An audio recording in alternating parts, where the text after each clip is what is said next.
everything that I thought that I wanted to do and everything that I thought I was going to do just kind of went down the drain. I felt like everything was kind of taken from me. My goal was taken from me. My dream was taken from me. And there's no telling, I guess, when these things happen. So when it did happen, I obviously was really frustrated and sad.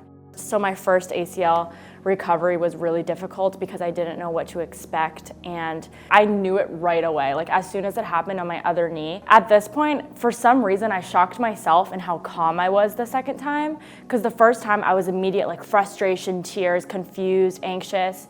The second time I was definitely still all those things, but I was able to just take a breath and know that I might have to go through all of this again, but I kind of knew what I had to do. But I also felt like with that second tear, it was kind of I felt like that was it for me for playing competitively.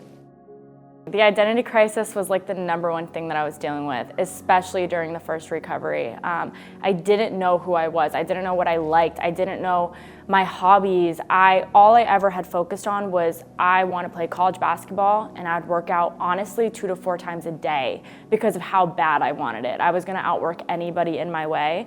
And so for the fact that I didn't have this goal in front of me, and I also didn't know what the future was going to hold, I didn't know who I was, and I didn't know what I was working towards anymore.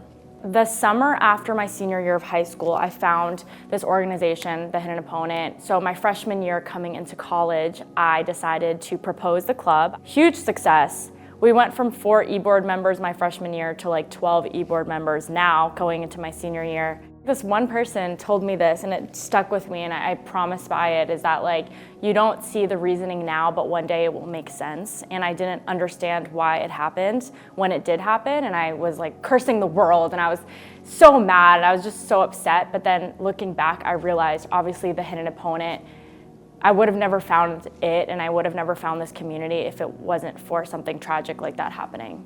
You are more than your sport. Your sport is not who you are, it is what you do. And I feel like the more we tie our worth to our performance, the less happy we are going to be. We need to be able to separate those things. And I learned that I'm more capable than I think I ever was, and that there is strength in vulnerability, and that there is strength in weakness.